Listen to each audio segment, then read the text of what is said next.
Fernando Antônio Nogueira Pessoa nasceu no dia 13 de junho de 1888 em Lisboa, Portugal.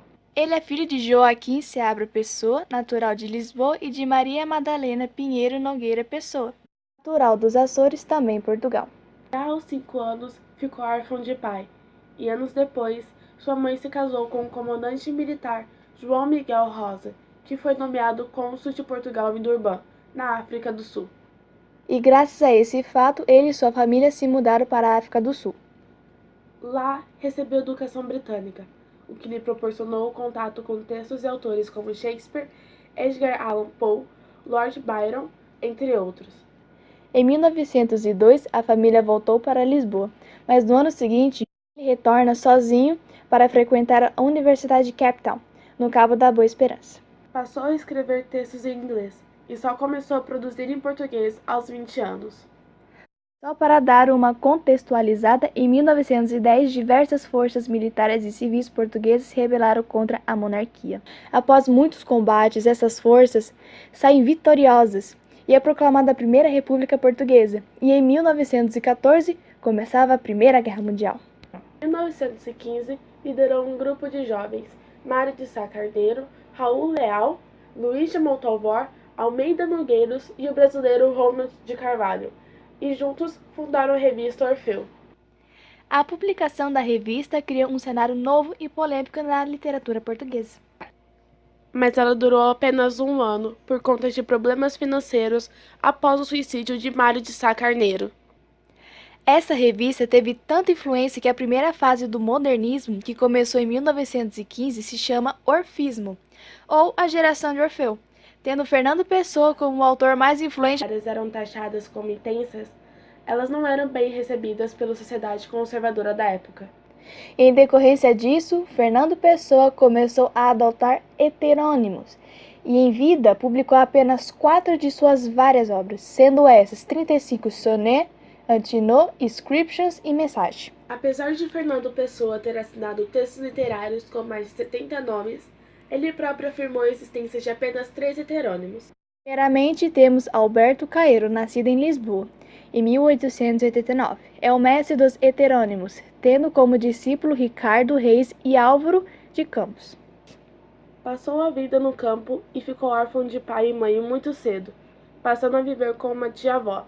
Acabou morrendo de tuberculose. Apesar da data indicada para o seu falecimento ser em 1915, há registro de poemas de Alberto Caeiro do ano de 1919.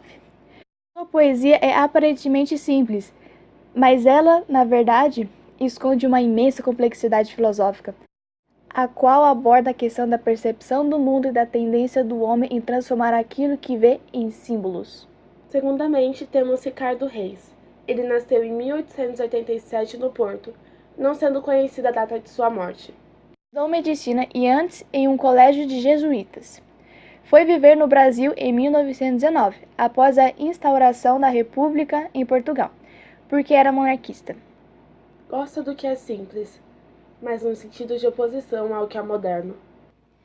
Sendo tradicional para ele, a modernidade é uma amostra de decadência, e sua linguagem é clássica, vocabulário erudito. E por último, mas não menos importante, temos o Álvaro de Campos, que nasceu em Tavira, Portugal, no ano de 1890. A data de seu falecimento não é conhecida. É formado em engenharia na Escócia, mas nunca exerceu a profissão. Valoriza a modernidade e é um pessimista, pois apesar do gosto pelo progresso, o tempo presente o angustia. Seu estilo pode ser definido em 3 fases: decadentista, progressista e pessimista. Fernando Pessoa tem muitas, mas muitas obras.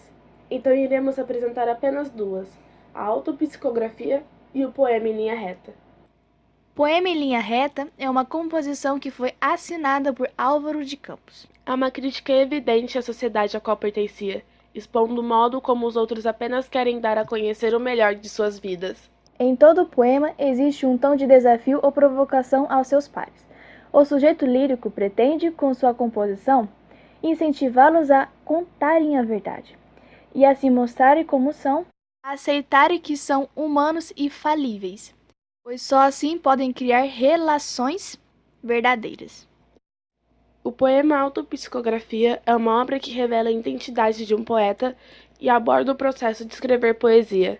Uma psicografia consiste numa representação de fenômenos psíquicos ou na descrição psicológica de uma pessoa. E logo no primeiro verso, vemos que a capacidade de fingir de Fernando Pessoa explica a criação dos vários heterônimos, pelos quais ficou conhecido. O autor consegue abordar várias emoções e se transformar em cada uma delas, criando assim diferentes personagens com formas distintas de ser e de sentir.